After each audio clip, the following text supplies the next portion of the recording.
एक बार की बात है, एक राज्य में एक बुद्धिमान राजा रहता था। उसके 3 पुत्र थे, विक्रम, सूरज और अमर। राजा बूढ़ा हो चुका था और वह अपने उत्तराधिकारी का चयन करना चाहता था। उसने अपने पुत्रों को बुलाया और कहा, मैं तुम तीनों को एक चुनौती देता हूँ। जो इस चुनौती में सबसे अच्छा प्रदर्शन करेगा वही मेरा उत्तराधिकारी बनेगा। चुनौती ये थी कि तीनों को जंगल में जाकर एक ऐसी वस्तु लानी थी जो अनोखी हो और राज्य के लिए उपयोगी हो। तीनों पुत्र अलग अलग दिशाओं में निकल पड़े।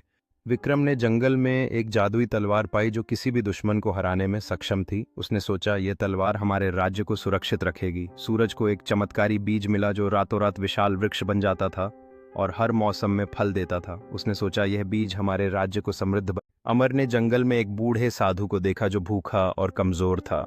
अमर ने अपनी सारी खोज छोड़कर साधु की सेवा की।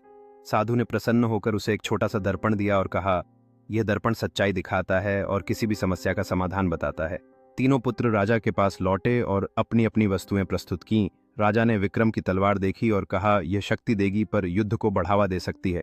सूरज के बीज को देखकर बोला, यह समृद्धि लाएगा पर लालच को भी जन्म दे सकता है। फिर अमर का दर्पण देखा और उसमें अपनी प्रजा की खुशी का प्रतिबिंब देखा।